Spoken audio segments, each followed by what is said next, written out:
Hello everyone, it's Joe Silva, the Investors Contractor here in Houston, Texas, and it is raining today. I'm trying to make more videos daily to help investors and you contractors together alike, to help be better contractors and be better investors and to help everyone work together. So with today raining, I figured one of the factors would be water damage.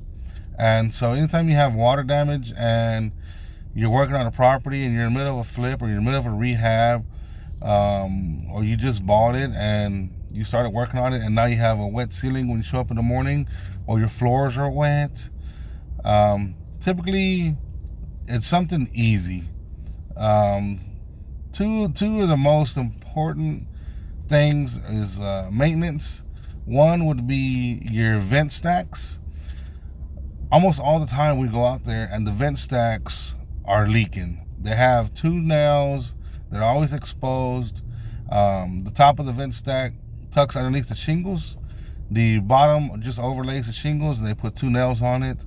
And when they're not sealed, if they're not sealed properly, water will breach and start leaking through the decking onto the ceiling down below, and you've got sheetrock damage. And if it rains all night, it rains all day, it'll continue to leak and create more damage, and the ceiling can cave in.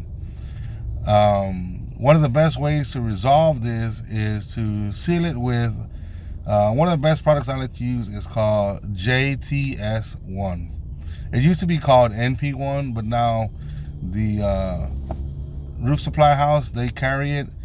Supply house I go to is ABC here in Houston, and they've got JTS1 in different colors: bronze, brown, black, white.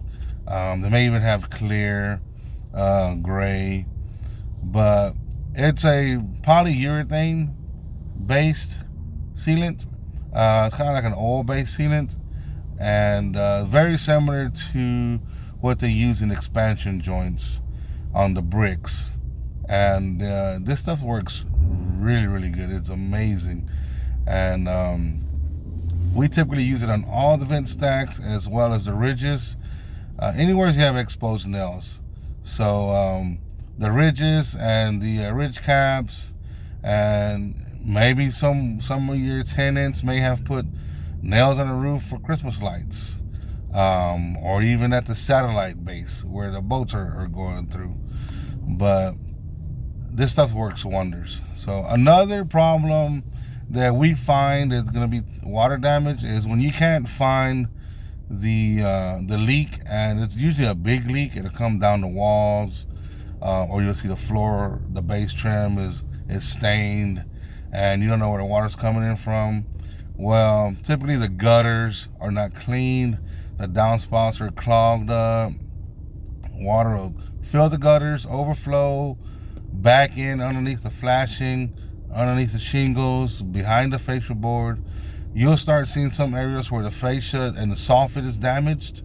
It have sagging soffit, and it'll flow into the home from there into the walls. So you won't see it necessarily on the ceiling all the time, but it'll go into the walls and come down the walls to the floor. So when you have that, you have to clean out all the gutters. A lot of times you have to remove the gutters and replace the fascia and the soffit, plus all the damage on the inside. Especially if it's at a door. Sometimes you have to replace the door or the door jamb, and it's very frustrating.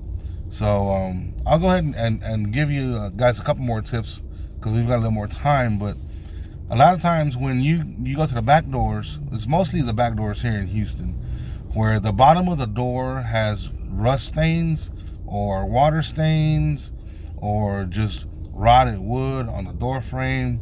Typically this is from water splashing off of the roof. It's running off, there's probably a valley or a steep roof, and a lot of water is just coming down onto your patio or your sidewalk slab or whatever it is, and splashing onto the door and the frame. And on the bottom of that threshold, at the bottom of the wood, water starts getting in there, and the wood will just suck it up and it starts to rot. A lot of doors have been replaced because of this. So one of the easiest things to prevent that, aside from getting gutters, although gutters aren't always very expensive, maybe $3 to $5 or even $700 for gutters. What we've done is we've got on the roof probably 5 foot back, even 3 foot back from the fascia. We'll install a flashing, and we'll buy a flashing maybe 2 inches by 3 inches or 3 inches by 4 inches, and 8 foot long.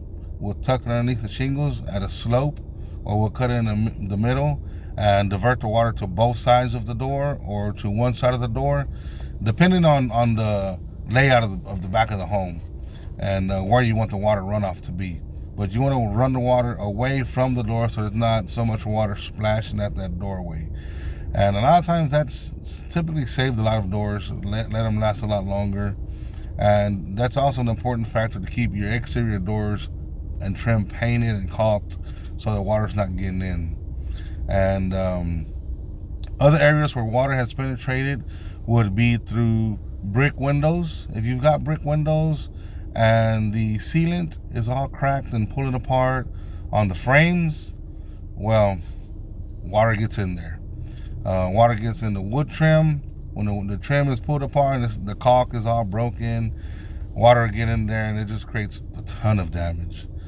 And so these are just simple fixes that can help you as an investor resolve it and help your property stay maintained and keep it pretty and beautiful for the next tenant, and you'll have less expenses down the line. But if you guys have any other questions or need any other help, feel free to subscribe and hit me a like, share the video, and you guys can also give me a call. Again, my name is Joe Silva, the Investors Contractor here in Houston, and I am starting to make videos, and I'd like to continue making more videos.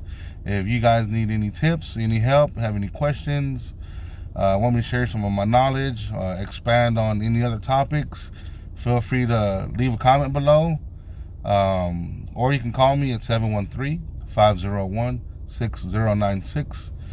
Again, I'm the Investors Contractor here in Houston, and I'm reaching out, making videos to help investors, new investors and old investors alike, experienced investors, pretty much with any tips to maintain the properties, as well as how to find contractors and how to vet contractors, what questions to ask, and how to set up payments arrangements so that you're not being ripped off by contractors, and much more tips to come. So I hope you guys liked the video, and look forward to doing more videos for you guys. Talk to you soon, and thank you very much.